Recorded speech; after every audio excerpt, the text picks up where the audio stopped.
in the Hawaiian Tropic Contest, have them ask my houseman about Donald almost walking through the door and leaving his nose print on the glass as young women were swimming in the pool and he was focused. He almost walked straight into the door.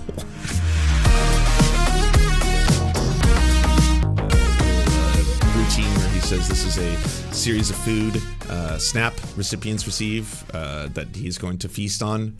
It won't surprise you that it's all junk food. Sorry, I got no. Yeah, I don't care about what you have to say. This whole bit, by the way, because he's not the first person to do this, where basically they're like, hey, I went to go see how much money you get as a SNAP recipient, and you won't believe the kind of things you can buy, and then it's all junk food. Who gives a fuck? Who gives a fuck what someone who's having a hard time in life is eating?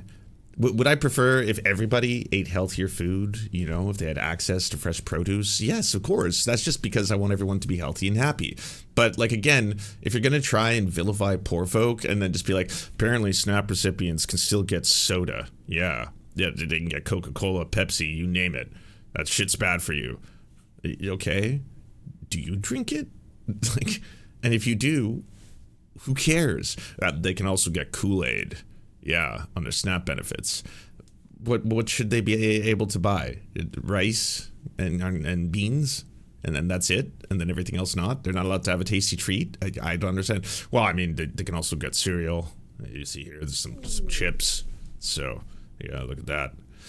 I mean, if these are things you have problems with, if you think it's bad that the majority of processed foods have really high sodium, really high fat, really high sugar, maybe talk about regulating those industries. You could do that. There's lots of parts of the world where, again, you will find the same products have remarkably less sodium, less sugar than they do in the United States. So you could talk about, no, you don't want to do that. That's way more challenging because they're so powerful. They have so much money, and their lobbying groups usually also own, you know, parent companies or subsidiaries that also sponsor your show. I get it. So there you go. Poor should have nothing.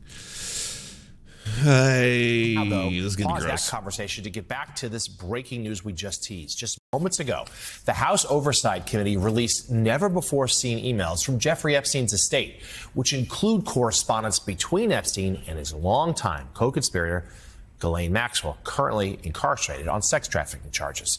Let's now bring in MSNBC Justice and Intelligence reporter Ken Dilanian, who has been digging through these emails. Ken, what have we learned so far? Good morning, Jonathan. Well, look, the Epstein estate has released some 23,000 emails, and House Democrats have been poring over them, and they found some correspondence directly mentioning Donald Trump by name. They've released 3 of these emails, and they're quite interesting. The first one was between Ghislaine Maxwell and Jeffrey Epstein back in 2011, where Epstein wrote that Donald Trump spent hours at my house with an unnamed victim of sex trafficking, whose name is redacted in the email. And Epstein referred to Trump as the dog that hasn't barked. And then in a separate email years later with author Michael Wolff in 2019, Epstein said explicitly that Donald Trump, quote, knew about the girls. Michael Hobbs, the Epstein stuff is always so amazing to me because it's like, yes, he was a sex criminal, but if you can get past that, he was also an avowed eugenicist. Yeah, if one part of it doesn't bug you enough. As he asked Ghislaine to stop. And then the Democrats cite another email with Wolff in 2015 where Epstein and Wolff are discussing if they can craft an answer for an upcoming Donald Trump interview. And Wolff sort of suggests that Epstein has leverage over Donald Trump, saying if he says he hasn't been on the plane or to the House, then that gives you valuable PR and political currency. Now, look, Jeffrey Epstein, it was a manipulative monster, and so you really can't take anything he says to the bank here. But this is important evidence that people trying to understand what Donald Trump's relationship was with Jeffrey Epstein and what his role was. I just want to keep in mind, because a lot of people were saying, like, you know, recently there was the disgusting love, I would say, pedophile poem that Trump wrote to Epstein, where he drew the picture, the doodle, and all that. A lot of people were like, well, I mean, like, if this was evidence that was already, presented in the Epstein files, why didn't the Democrats release it earlier if they were sitting on this? It wasn't in the Epstein files. This is the Epstein estate that has released these things. They released that, and then the Wall Street Journal, I think, was the one that reported on it, and then immediately all the right wingers were like, "It's fake, has to be fake, 100% fake. Donald Trump doesn't talk like this. He doesn't doodle. It's not real. It's so gross and so fucked up that none of us are actually going to even say that it's not that important. We're going to say that it has to be fake because it's so fucked up." And then it turned out to be 100% real, authenticated, because of course it was. No fucking news outlet was going to risk the amount of lawsuits that would have come their way if they had actually lied about that. And then once it got leaked, they just stopped talking about it. When the real actual letter came out, and then it was like clear as day that yes, that was Donald Trump. There's his fucking signature as the Bush and all that kind of stuff. Crickets. Absolute crickets. In this case, I think it's once again the Epstein estate that are releasing the emails. Where he was and did he go to the house.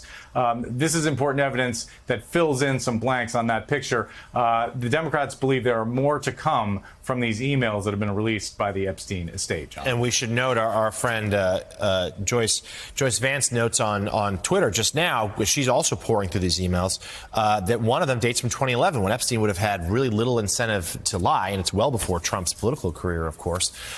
So this is, Ken, the story that Donald Trump just wants to go away. And he's done a pretty good job, I guess, of telling MAGA influencers, hey, stop talking about this. He kind of quelled that rebellion that we saw over the summer.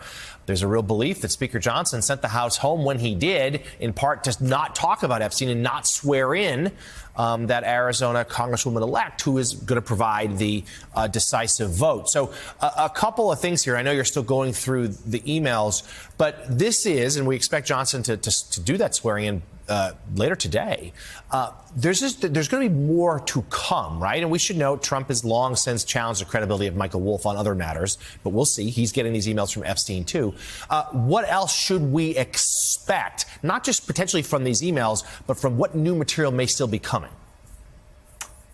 Well, look, I mean, there's got to be more information that sheds light on Donald Trump's longtime relationship with Jeffrey Epstein. Whether it's incriminating to Donald Trump remains to be seen, but it's got to be there in those emails and elsewhere in the files. And in fact, we know that Trump was told that his name was in the quote-unquote Epstein files, the unreleased information from the Justice Department. Again, we've always been told that there's nothing in that material that incriminates others to the point where they should have been charged. That's what investigators have always said long before this became an issue of controversy.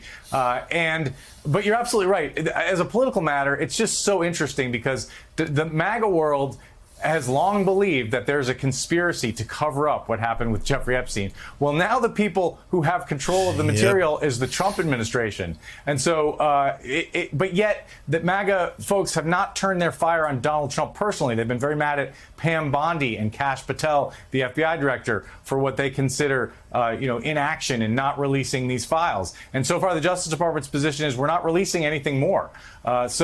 But this, as you said, this is a live political issue. The interesting question is going to be, do these emails or does other information cause anyone in the MAGA movement to start turning their attention to Donald Trump and asking him what he's hiding and whether more information should be released, Jonathan?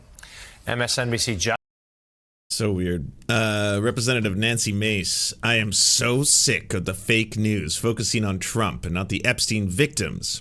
Everyone knows Trump kicked Epstein out of Mar-a-Lago, and Epstein victims have exonerated the president. Stop gaslighting and start telling the victim stories. Makes me sick. Those who abuse underage girls need to see jail time. Tell that story.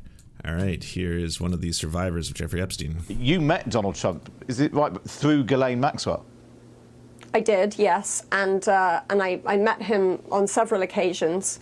Ghislaine Maxwell did introduce me to him, and she introduced me to him with a clear message of my being with him in the same way that she had trafficked me and brought me to Jeffrey Epstein. What's going on, Nancy Mace? Why aren't you going to listen to their survivors? Seems like you just want to protect Donald Trump and don't give a fuck. So, one of the leaked messages, I've been thinking about that. I want you to realize that the dog hasn't barked. It's Trump. Victim spent hours at my house with him. He's never once been mentioned. Police chief, etc. I'm 75% there. One of the victims' names, Mar-a-Lago. She said, Trump said he asked me to resign, never a member of. Of course, he knew about the girls as he asked Guillen to stop. I think you should let him hang himself. If he says he hasn't been on the plane or to the House, then that gives you a valuable PR and political currency. You can hang him in a way that potentially generates a positive benefit to you, or if it really looks like he could win, you could save him, generating a debt. I love how everyone is just playing each other rather than actually being like, we should probably expose the pedos. And it's like, wait, no, hold on. This is a good card. What if he wins the presidency? Of course, it is possible. When asked, he'll say Jeffrey is a great guy and has gotten a raw deal and is the victim of political correctness, which is to be outlawed in a Trump regime. If you weren't able to craft an answer for him, what do you think it should be? I hear CNN is planning to ask Trump tonight about his relationship with you, either on air or in scrum afterwards. All these scumfucks are just fucking working behind the scenes to cover up the Epstein files. Want to see what the connections to Israel were that everyone keeps talking about. democracynow.org, the War and Peace Report. I'm Amy Goodman. As the House of Representatives moves closer to forcing the release of the Epstein files by the Department of Justice, we turn now to look at a new series by Dropsite News looking at Epstein's ties to Israeli intelligence and how he secretly brokered numerous deals for Israeli intelligence. On Tuesday, Dropsite revealed an Israeli spy stayed for weeks at a time with Epstein in Manhattan. Dropsite has also looked at Epstein's role brokering a security agreement between Israel and Mongolia and Epstein's role in setting up a back channel between Israel and Russia on Syria. This all comes as CNN's revealed today. Epstein mentioned Donald Trump by name multiple times in private correspondence over the last 15 years, according to newly released emails from Democrats in the House Oversight Committee. CNN's reporting the emails show Epstein asserts Trump spent significant time with a woman whom oversight Democrats describe as a victim of Epstein's sex trafficking. We're joined now by Dropsite's Murtaza Hussain, who's been reporting on Epstein with his colleague Ryan Grimm. Murtaza, welcome back to Democracy Now! Explain what you feel the media is not covering. What is the role of Jeffrey Epstein when it comes to U.S. foreign policy? So there's been a lot of justifiable focus on Epstein's very grave crimes and facilitation of the crimes of others related to sex trafficking and sex abuse. But one critical aspect of the story has not been covered is Epstein's own relations to foreign governments, the U.S. governments, and particularly foreign intelligence agencies. Now, this information is not entirely private. A lot of it is out there, actually, in House disclosures as parts of certain lawsuits which have been leveled against Epstein or over Epstein's activities over the past few years, and in a few databases of leaked emails from certain figures around the world which have come out showing extensive contacts with Epstein. So I think that a lot of the coverage of him so far, to date at least, it's focused again on salacious details of his life and the crimes he was involved in related to minors and women. But the other aspect, the political aspect, and who he was and the role he played at this very high level, facilitating deals, interacting and liaisoning with intelligence agencies in different parts of the world, has not been covered. We don't know exactly who Epstein was specifically to be in the position to commit the crimes that he was doing.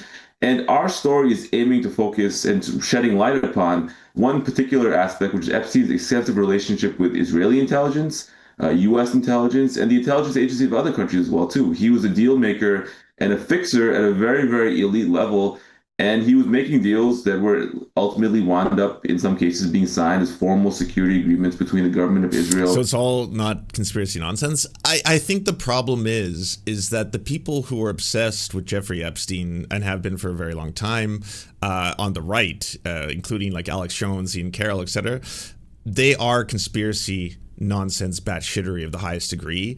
And so everything that they are spewing on a daily basis or putting out there is really just like, unfortunately poisoning the well for anyone who actually wants to understand the real story or the details behind what exactly was Jeffrey Epstein's ties to Israel, what was his ties to U.S. geopolitics, how many important people did he know, because again, the guy's friends list goes all the way to the royal family, with fucking the pedophile prince all the way over to Donald Trump, the president of the United States. States. These are incredibly powerful, high-ranking figures internationally. And so I think it would be interesting to know what exactly is the full story, especially in relation to why so much of this continues to be something that it seems like billionaires, the people in very high positions of power, the political class, the Clintons, for example, are constantly trying to distance themselves from. And then again, it just sucks because, like, if you were to Google right now Epstein Mossad or Epstein Israel Trump ties or something like that, I guarantee you'll get all these fucking, Alex Jones InfoWars links. You'll get a whole bunch of like far right conspiracy pages. You'll get Ian Carroll's fucking YouTube channel, and all those people, they're not reliable narrators, or they're not people who are actually ever hyper focused on finding out, the truth. They're not journalists, right? They're sensationalists who love building an audience of people who are also very big into conspiracies. But the problem with all the conspiracy theorists is that, like, they're not actually interested ultimately in truth. They want to create and craft a world narrative and then fit the rest of the pieces, regardless if it's trying to put like a triangle in a circle. They want to, or actually that would kind of work, put a square into a triangle piece, just to be able to make their worldview work. So if there are people who are like, the world is controlled by a shadowy cabal of elites who dictate everything that we do, and that is actually in part a connection between the Davos group and Soros and all this other stuff and other anti-Semitic conspiracies you can throw in there, because most of them are anti-Semitic too. They want to be able to just, that's true. We know it to be true, and we're going to make everything fit along the way. And in the case of Alex Jones, it gets so far out there that it's like he also has to tell the story of how you are in spiritual warfare, that you are literally battling demons, and that there is a spiritual force to all this, and then make that fit. And when you're in Tucker Carlson, he also believes in the demonic stuff, right? So a lot of them, they will be people who on one end, you might suddenly hear them say, or you'll see a clip of them saying something that could be correct, right? Like you might now, it's really popular for people to be sharing clips of fucking Nick Fuentes, the Nazi, or Tucker Carlson, the white supremacist. And in that clip, it's basically them saying, why in the world does the United States have such a strong relationship with Israel? It costs us so much money.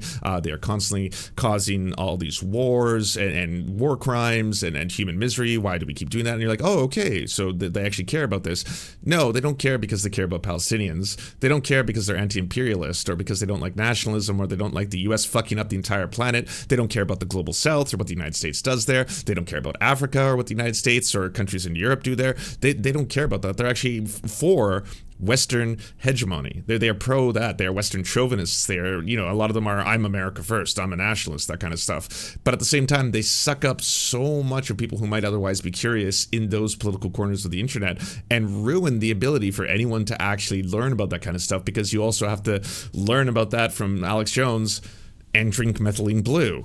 Right? Like he actually literally sells methylene blue on his channel now. It's one of his key products. So when everyone is fucking getting all gacked out on methylene blue, fucking trying to learn off him on his channel, sure, I'm sure everything suddenly seems like it's all finally making sense. Like, oh, I understand it all now. In other countries. That's what our series is focusing on right now. And it's just coming across naturally looking at the information contained in the publicly available data about his communications over the past, during the period of about 2013 to 2016. So tell us who Yoni Koren is. You reveal that Lauren Southern's recording in Israel wouldn't make her a bigger target.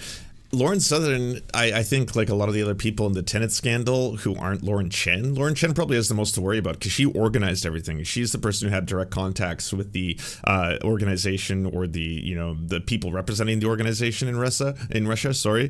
Everyone else has, I think, decent plausible deniability. That's why Benny Johnson, Tim Pool, all of them said they're cooperating directly with the FBI. And I'm sure on a certain level, Lauren Southern is looking at it from a perspective of my friend, who also happened to be a right-wing pundit and a YouTuber who happened to be Lauren Chen, said, hey, by the way, I've got this international financier who wants to back a media project. They're going to pay us fuck tons of money. And obviously, Lauren Southern, like everyone else, was like, oh, awesome. Hundreds of thousands of dollars for my white supremacist movement. This is great. Yeah, I will definitely take that. But like, it's not a crime to take money from a shell corporation that happens to be Canadian. If you're being told by Lauren Chen that the entire thing is above board, it's Lauren Chen who is doing the crimes in that case, right? Allegedly. I have no idea what the actual details behind the scenes there are. But like, it's like, if tomorrow Gremlo suddenly gave me a DM and was like, hey, Lance, there's this, the leftist funder who wants to, basically start a YouTube channel and is going to pay us all thousands of dollars. And I'd be like, oh, cool. I'm interested. He's like, like, cool. So this funder has paid me a bunch of money to start a company. I'm founding it. It's, being a corporation funded and founded in America. And then they're basically going to send you money over to Canada for you to take YouTube videos and submit them to me. And then I upload them. And that's it. And so me sitting there, if I was like, okay, I'd probably, if the money was insane, like if they were like, and they want to pay you $150,000 for a video, I'd be like, wait, what? Like, who the fuck is your funder, Gremlo? Where are you getting this money? That's unbelievable. Please tell me more. This is a fuck ton of money and a great opportunity, but I would like to actually know where the money's coming from, right? But beyond that, he's the one taking the risk. He's the one setting up the company. The money's coming into his company, and then he's paying me out of his company. So technically, I just have a relationship with him and his corporation. I don't have a relationship with that third party who's funding the whole thing, which is where I think, people like Lauren Southern and Tim Pool and Benny Johnson, that's where they've all been positioned. They're all like, we were victims in this whole thing because they're just getting money from Tenet, the company founded by Lauren Chen over in Canada, that receives a lot of outside funding, yes, but they don't really care about what that outside funder was. And so the investigation that's going on in Canada is one that is obviously directly targeting Lauren Chen. She's already had to try and give a deposition. She did it publicly. It was really funny because she refused to even answer what her name was. And I think she was held in contempt. I don't know. I can't remember what the last detail was. But Lauren Chen is the one who might actually be in trouble of anybody here. Would it be serious trouble yet? I don't know. I don't know where that's going to go. It's still in the kind of early phases. This senior Israeli intelligence officer lives in one of Epstein's apartments, had close personal ties to former CIA director Leon Panetta. Can you talk about what specific intelligence gathering operations you believe that Corin was conducting from Epstein's apartment? And also, the relationship between Jeffrey Epstein and the former Prime Minister of Israel, Ehud Barak, which has been documented over and over again.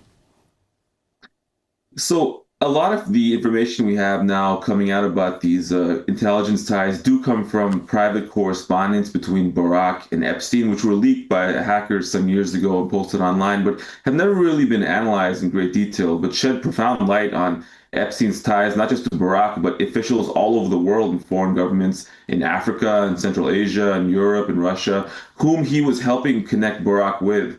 Interestingly, Barak was relying on Epstein's support rather than vice versa, despite the fact that Barak was a very powerful figure in the Israeli security establishment. And so these emails, in addition to House disclosures, which also pointed the same information, showed that this intelligence agent, who was a longtime military intelligence agent in Israel, who was Barak's chief aide for many years, lived at Epstein's house for significant stretches of time, weeks at a time, between this period of 2013-2015.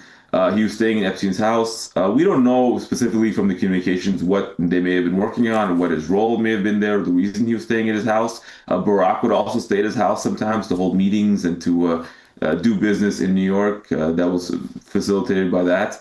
But we do see that they were corresponding. And at one point, Epstein does transfer money to Corin. And there is also some communication between Barak and Corin in the inbox, which we believe is coded communication, perhaps referring to dead drops of information or something else in New York City that they're engaged in. It's hard to tell because part of the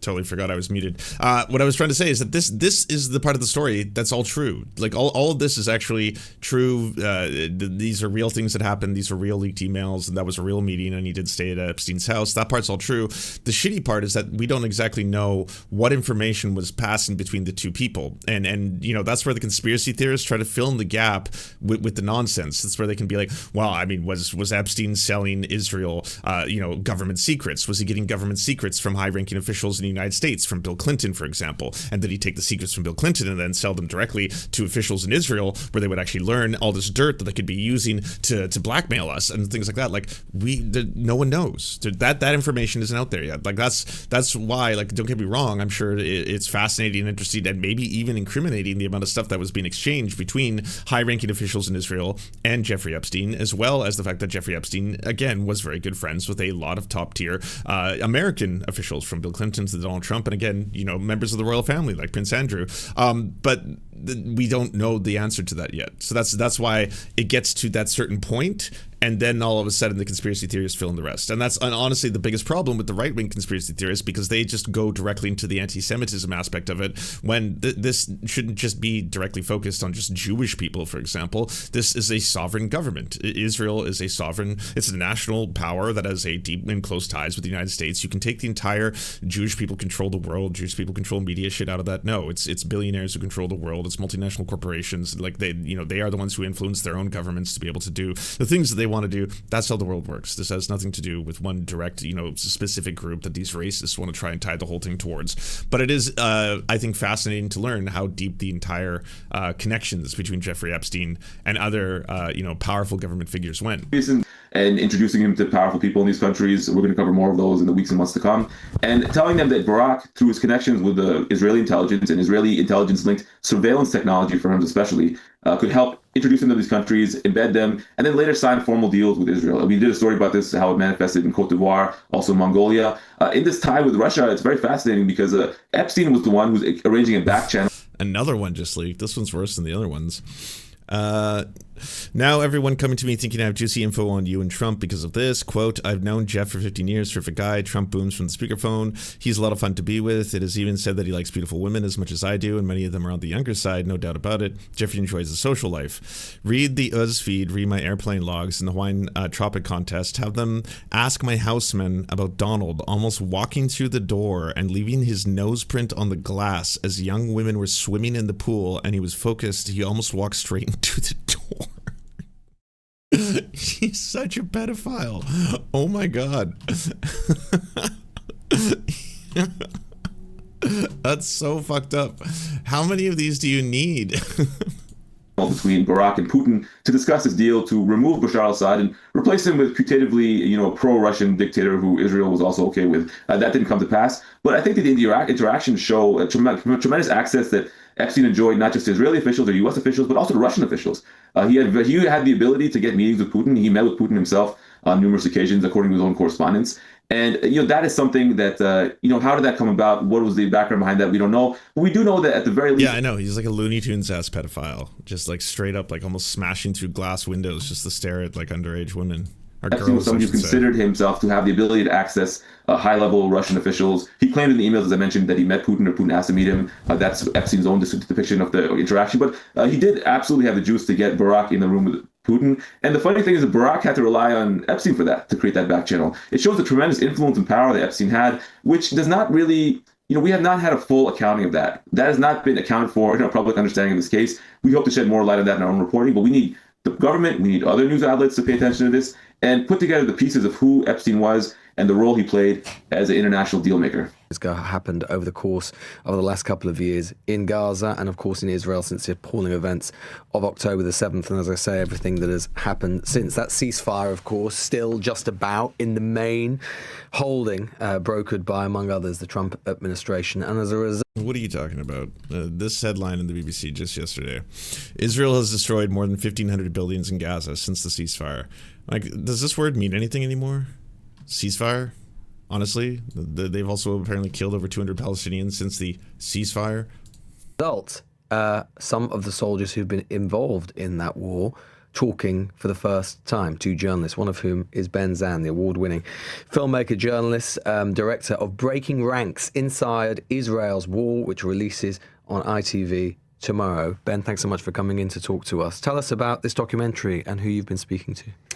Yeah, the rationale was obviously Gaza's a place that's been kind of shut off from foreign journalists for in a very unusual way. A long time now, in a very unusual way. And I think the idea was to try and get a perspective of what's actually happening on the ground, and also to get a sense of, the kind of level of destruction and chaos that's been kind of wrought is well documented. It's a horrific conflict. So the idea was, what's it like to be a soldier participating in that? On the Israeli side. On the Israeli side specifically, and to hear testimony in regards to, what many are calling potential war crimes. And it's pretty revealing. I think it's the most extensive documentary of its kind in terms of people speaking from personal testimony. And what sort of thing have these soldiers been telling you? It ranges from, one of them talks about this kind of the mosquito protocol, which is this idea of using human shields to track tunnels, Hamas tunnels in Gaza. So they talk about there's a specific case of using a 16-year-old boy, which became, according to the soldier, a kind of common practice amongst different battalions, where they'd get young Palestinians to go down tunnels with iPhones on their chests to map out tunnels, so that they could map out the GPS routes of these tunnels at personal risk to them.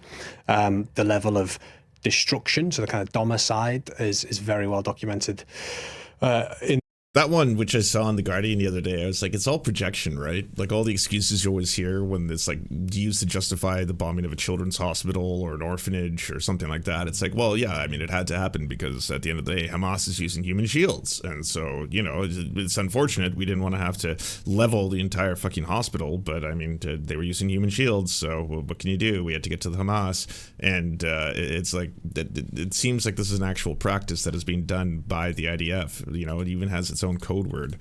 In the documentary, the sense and the kind of just destruction of neighborhoods, people staying in homes, and then once they were finished in staying in Palestinian homes, they'd burn them down afterwards. The kind of use of drones to cause kind of chaos, and people having kind of Palestinians in Gaza having a lack of awareness of where the red lines were. And just to be clear, just to reiterate to the audience, this isn't you saying this isn't what you've witnessed yourself. This is what soldiers, IDF soldiers, are telling you about their experience in the war. Yeah, so every single bit of testimony is an IDF soldier talking about something that they've been through firsthand. The allegations, in large part, the IDF kind of deny these things. They're saying they've kind of operated within international law, but these are people on the ground saying that at times they were involved in things they feel deeply uncomfortable with. They're speaking to you anonymously because presumably they would face retribution in one form or other, either professional or personal, if they were to speak to you. Yeah, on camera. There's 3 characters in the film who are face to camera, but the majority of them anonymous because, in one part, the kind of potential legal risk, but in reality, on a bigger part, the risk just from society as a whole, and that sense of turning their back on the military that they've committed to. And what do you think has compelled them to speak to you in that way? I think just a case of what it is that they're saying they've been involved in. I think there's a kind of deeply moral struggle that they're having on a personal level. I think they all joined the kind of, after October 7th and the horrific events, they wanted to kind of defend Israel, their country, understandably so. But I think what happened is, as the conflict wore on, they became increasingly troubled by what was happening on the ground, and they talk in very, very specific detail of incidents where higher ups have made them do things that they don't feel comfortable with, shoot to kill policies, kind of the general attitude within the military that there are no innocents in Gaza, and I think just they want to speak out about it. Several soldiers speaking to you of indiscriminate killing and the targeting of unarmed civilians. Yeah, and I think that's one of the most harrowing allegations within it, which I think is kind of Gazans being kind of expected to abide by red lines that they're unaware of. So it might be a case, they talk there's one specific allegation where a guy's hanging his laundry on a rooftop and he's identified as a threat, whereas the soldier says he's literally just hanging his laundry. He's identified as a potential threat, and then he's fired upon on top of that rooftop. So it's these different instances where, if kind of people are walking in an unusual way, then it'll be identified as a 2-to-1 military formation, when in actual fact, it's just civilians walking down a road. So it's a sense that you kind of can't really escape this sense of being a threat to the Israeli military. Something that happens in war sometimes, and that military historians will write about and psychologists write about. They do write about the idea that violence and violence even against civilians, that it becomes people involved in the war, soldiers can become inured to it somehow. That there's almost a normalization of an indifference to human life. Do you think that is potentially what has taken place in Gaza? To be honest, I think this was the most compelling reason that I wanted to make the documentary in the first place, which is, what is it actually like to be a soldier in amongst this, to be the because we can't imagine. It's very, very difficult for us. You can't imagine it. And what's it like to kind of be directed to take part in things that many would find kind of highly questionable? I think the reality is the fact that they're anonymous and they're worried about the consequences that kind of come from this clearly shows that it's not kind of majority of the opinion. I think they're in a world in which the higher ups are instructing them to do things. There's a sense of kind of protecting a homeland that you can understand, and there is undeniably many allegations of dehumanization. That means that they are kind of explaining and rationalizing to themselves things that would be hard to do unless you see the people that you're fighting as less than. What's the Israeli government saying to you about all of this and the IDF? I mean, they've said they operate within international law, and they've denied kind of the majority of allegations that take place within the documentary. Yeah, of course. I mean, I think I would be really interested in seeing this just to see the amount of things that they actually admit to in terms of people can't deny that this is actual direct testimony from IDF soldiers themselves. But I'm completely and utterly over trying to center stories and humanize the oppressors in terms of every single time I see these kind of war dramas surrounding Iraq, and it's always told from the perspective of the soldier, even if the perspective is war is bad, look, war is hell, look how much the American soldiers hated it and stuff. I was like, well, yeah, but what about the people whose homes and doors they're kicking in and they're ripping children away from their mother's arms and then shooting the fathers and shit like that because they think he had a bomb or is a terrorist? Those were the people whose stories never get told. You and I both know that whenever you report on anything with regards to this conflict, and I'm talking about the conflict in the broadest sense now, arguably going back, 80 years, even longer, you and I both know that there will always be people, whether you're reporting on atrocities committed by Hamas or whether you're reporting on whatever has happened from the IDF or the allegations that you're making in this show, there will always be people who just deny it outright, or attack you, or attack your journalism, or attack your motives and whatever. Doubtless, I'm sure that will happen with this documentary. What would you say to people who almost feel as if they don't know what to believe in this war because there is just such propaganda on every day in every direction? There's claim, there's counterclaim, and constant impugning of motives. I mean, I'd say I understand why they don't know what to believe, because it's extremely difficult in a world of social media misinformation, and especially with this conflict. The battling for every fact is so complicated, and it feels as though everyone has a completely different interpretation of what you're seeing on a screen. I'd say, with this documentary in particular, the team and myself, we don't have any kind of motive here. We're not trying to push any personal agenda. I think, there's been absolute horror at every single angle of this conflict. But the reality is, as journalists, we're meant, we look to places and try and get stories out that you otherwise wouldn't hear. And I think the kind of media blackout in Gaza led us to make this documentary. And I think these are people from the Israeli side, from the IDF, talking firsthand about something they've been through. They have no kind of ill will towards the Israeli state. They love the country they're a part of. They just feel as though something is happening that they... Do I know where you can watch it? No. Ben Zand is the filmmaker and journalist who made it, so I'm sure if you looked up Ben Zand documentary, you'd probably be able to find wherever it's been airing or where it will air. I'm assuming somewhere in Britain, maybe like Channel 4 or something like that. Regret being a part of and think should be out there more broadly. It's going to stay with them for a long time, isn't it? We were talking today about, Remembrance Sunday. You talked to soldiers. We had Johnny Mercer on earlier talking about how so many of his own experiences of war linger with him. Hard to, some of these IDF conscripts, they're very young. They're very young. It might be sort of, late teens, certainly early 20s. This is going to stay with them one way or the other, whatever they've seen for a very long time. Yeah, and you see that kind of struggle within them, which is, they love their country. They, joined the IDF when they were, very, very young as kind of conscripts in a large part. And they, felt that they kind of were serving something that had moral purpose. It's on ITV. Okay, there you have it. You can see it on ITV. And, straight after October 7th, they felt the same. And as the war raged on, they kind of were then conflicted as to, do you follow through with the orders of your higher ups? You know, how do you respond when you feel as though something's crossed a line, a moral line?